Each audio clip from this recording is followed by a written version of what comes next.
Assalamu alaikum, hörmətli televizor görüp atqanыңlar Erkin Asiya Radiosu Tor televiziyasının Haftalık Xəbərlər proqramısı.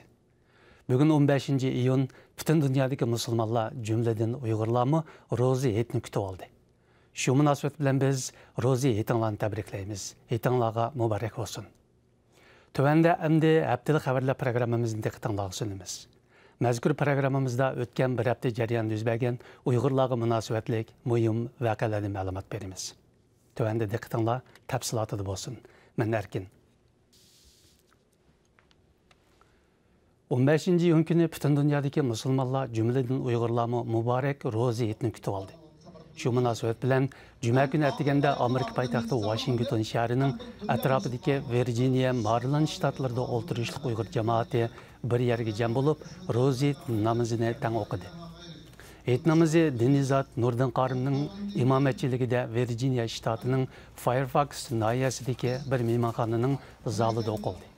Bu yılqı Rozi Hit Xitay hökuməti muhaciretlik Uygurlarının ana vətini bilan bolğan alaqasını üzüb taşlap, onlarının uruq tuqqan ailə əzalarını görəyə tutqan. Bəzilərinin uruq tuqqan ailə ata-analarını tərbiyələş lagerlarga qamab, ularga ağır psixologiyalik besim paydo qilgan bir mezgilga to'g'ri kelgan. Nurdin Qarim xutbada qilgan so'zida ittifoqlikning islomdagi hukmatini tushuntirib, Uyg'urlarni texmi zich ittifoqlashishga chaqirdi. Bu qadimgi Hit namozida ayollar, bolalar, cho'nglar va yoshlar bo'lib taxminan 300 dak Uyg'ur ishtirok qilgan. Yaqında Dünya Potbolchilar Birleşmesi bayonot e'lon qilib, Uyg'ur potbolchi Irfan Hezimning yig'ilish lageridan darhol qo'yib berilishini talab qildi.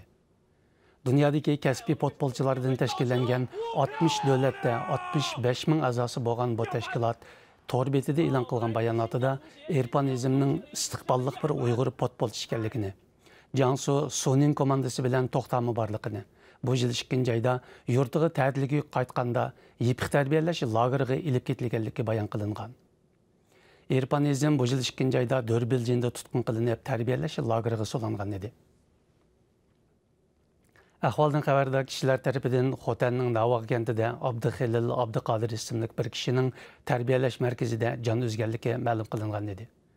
Muxbirimizning mazkur voqeani aniqlashlari davomida Qarqash noyasida yana boshqa bir kishining, ya'ni Chinbog' yezisidagi Abdul Ahad Baqqalning yaqinda tarbiyalash markazida o'lganligi fosh bo'ldi.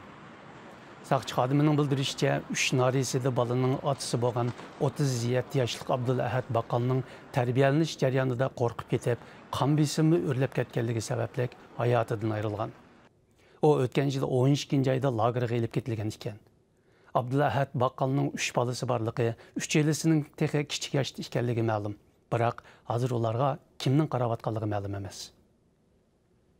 Xitoy hukumatining Uyg'ur diyorining har qaysi joylarida jasad ko'ydirish zavodlarini selishi diqqat qo'zg'amoqda. Xinjiang taraqqiyot qurilish uchuri to'g'rining oshkorlashicha, Uyg'ur Abdunum rayonlik plan komiteti 2017 yili 3-oydan 2018 yili 2-oygacha Uyg'ur rayonidagi 9 o'ringa jasad ko'ydirish zavodi selishni planlab, bu qurilishga o'digar chaqirish e'lon chiqargan. Kuchan noyasidagi bir jasad ko'ydirish zavodining bir kechilik navbatchi Xitoy xodimi bu zavodlarning birining Shoya noyasiga selinayotganligini dalillab, buningdan keyin jasadni ko'ydirib nafni qilish tarafga qarab taraqqiy qiladiganligini bildirdi. Xitoyning bu xil jasad ko'ydirish zavodlarini qurayotganligi haqidagi bu uchur har xil andishalarni qo'zg'amoqda. Xotanning Qarqash noya bozoriga qarashli Yangi shahar kentidagi aholilarning 40%ning navbatchi tarbiyalash markazida ekanligi oshkorlandi. Chinbog'dagi bir saqchi xodimining oshkorlashicha, Yangi shahar kentida 1700 nacha nopos bo'lib, navbatda bu noposning 40% yig'ilish lagerida ekan. Mazkur saqchi xodimi kentdagi dehqonchilikni yashanganlar qilayotganligi, emgak kuchi qolmagan ba'zi oilalarning terilg'u yerlarini kent yig'ilib, boshqalarga o'tkazib berayotganligini bildirdi. Bu saqchi xodimining deyishicha, mazkur saqchixonaga qarashli boshqa kentlarning ba'zilaridan yig'ilish lageriga opirilganlar 40% dan to'van, ba'zilarining bo'lsa 40% dan yuqori ekan.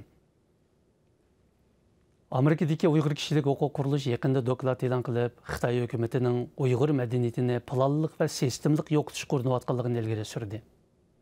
madaniyat manbalarini parchalash, Uyg'ur madaniyat iznalarining eksploatatsiya qilinishi va jinoyatga aylantirilishi sarlavlik dokladda Uyg'urlarning madaniyatini saqlash va taraqqiy qildirish imkoniyatining cheklanib, nurg'un madaniyat va urf-odat an'analarining faqatli bir tashviqot vositasiga yoki bir sayohatchilik e'loniga aylantirib qo'yilganligi ta'kidlangan.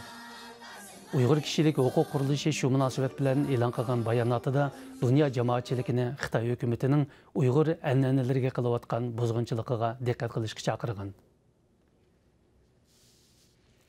Hurmatli televizor ko'ruvchilar, yuqorida Erkin Osiyo radiosi tor televiziyasining haftalik xabarlar programmasini ko'rdinglar. Kelar hafta ko'rishguncha omon bo'linglar, xayr xo'sh.